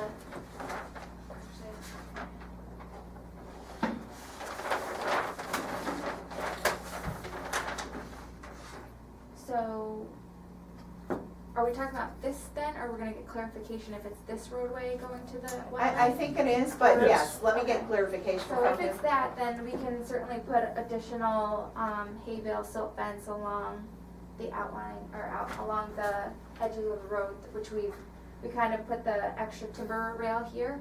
And if it was, which I thought she was talking about was up here, we could put some more support up here, I believe it's that front section. okay. Yeah, unless there's swales that go to wetlands from over there, but that's, No, there's a swale along the sides, and the southern one, Proposed. the proposed swale. You're referring to the ones. existing drainage pathways and roadside swales lead to wetlands. Yeah, they're the ones on the On the northwest road. side of the buffer zone, and, you know, Rich indicated, which I conveyed in the email as well, that, those discharge towards Reed Street Okay. and collect, in a little basin for the If cattle. necessary, we can add some silt fence and hay bales. We won't, have the timber guide rail along the sides, but we can. Well, right now, you do have straw bales there, right? On the other side of the railings? Yes, and that's for the crossing, but if you would like some more downstream or wherever Okay. he's seeing this channel, we can just put, Okay, yeah, let me check another with detail. Paul. I thought that was clear, you know, when I sent that to you, I thought that was clear. Let me check with him and see where he was. Exactly, and then So I'll we can just line it with some silt fence and straw bales. Okay, did you send this to him, this set of plans? Did you guys send, and then he verified it, right? We sent them off to you, because I know in the past you've liked to provide them to And the then I did consultant. send it to him. I'm sorry, there's so many projects right now at this particular time, I am not remembering. Okay, so I'm gonna, if you would send me these updated plans, email, I'm gonna send them to him and say, circle the area that you had concerns, so we are visually on the same board, it works that way, right? And then I'll send it back to you guys. Okay, And yeah, that would really be the last thing, that I would have a concern with, is that. okay. Just to make sure that we're on the same page. Yeah, I didn't hear back after I sent the response, so I thought it may have been, he may have signed off on it with you, because Rich and the contours indicate that it runs north. But yeah, we'll send him off, and if he can confirm it, and if we have to go out there real quick and meet with them to show him, it should be a quick fix. Yeah, okay. And, I mean, at the end of the day, we can, like she said, we can just extend those straw bales up, and just, you know, as extra protection, it's, you know, extra a couple 100 feet to the north, and if it's going towards Reed Street, we don't want sediment going up to Reed Street anyways, or we don't want the cows drinking it. But either way, it's a simple fix, and we can definitely do that. We can go ahead and do it anyways, even in that area. Right. Because I'd rather just get the plans changed and submitted than if he goes away for the holiday. Right, exactly. I'll try to do it, well, I'm not gonna do it tomorrow, because I'm off, but I'll try to do it in the next couple of days. And, That works. and then we'll get an answer Excellent. by next week, anyway. Okay, That's great. all right? Sounds And, good. And any questions at all, No, I'm good. ladies? So I'm not sure, I know if that's the only outstanding item, if there's any, I don't know if this is the point where if you'd wanna discuss potential conditions or anything, your thoughts on it that we could potentially expect. I know what we've done in the recent ones, we've sort of discussed it, and then you would issue a draft. Just curious if you guys had any thoughts on conditions? Well, this isn't even remotely the same kind of site as Oh, the no. other site, right? So I can't even imagine that the kid, you know, I'm gonna do one final look at the plans to see if there are places that we would like additional straw bales and that kind of thing, but there really isn't anything, right? There isn't anything dramatic on this. I mean, you pulled out of our jurisdiction for the most part, except for the road, so. I mean, And it's that's not a our- motocross facility. If And you it's guys- not a motocross, it's quieter. I want the motocross.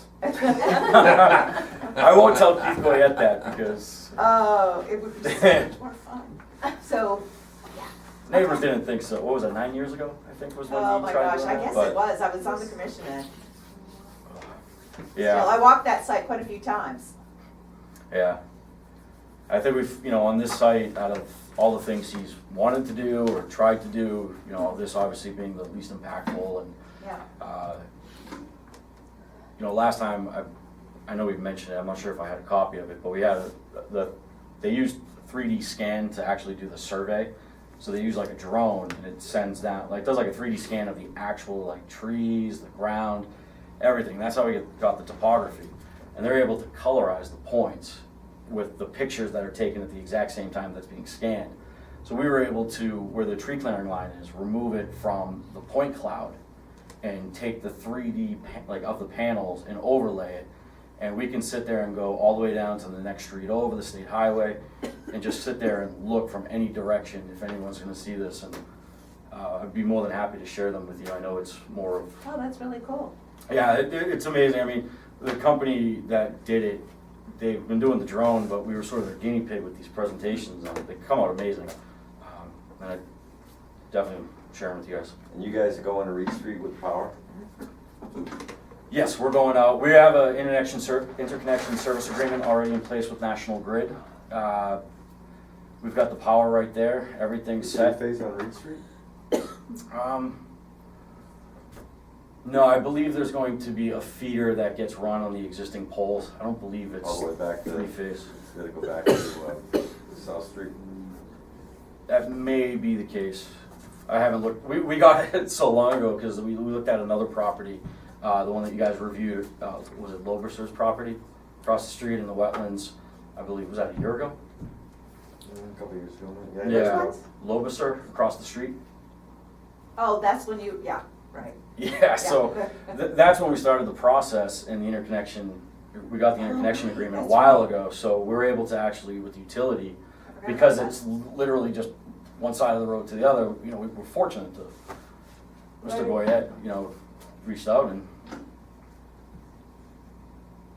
All right, I'll see you on the 9th. we'll see us on the 9th. Thank you. Barry will be in my place. I will not be able to attend on the 9th, just like he wasn't here tonight, because I had, he's somewhere else, but.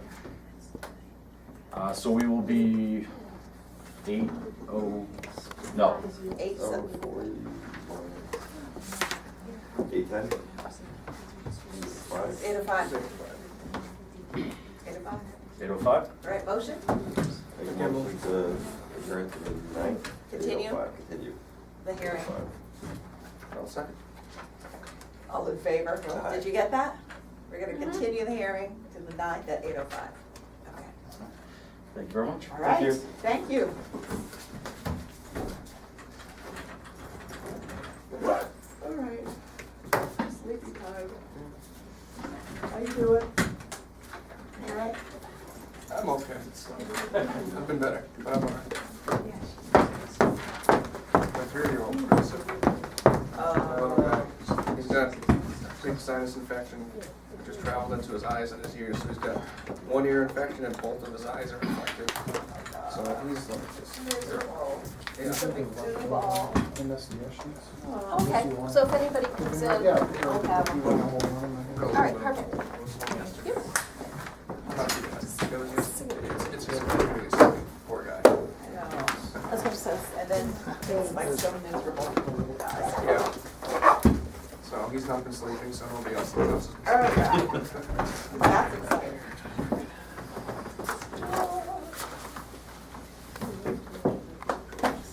You done? Yeah, I gotta get Or are going. you still going? Yeah, I'm gonna go.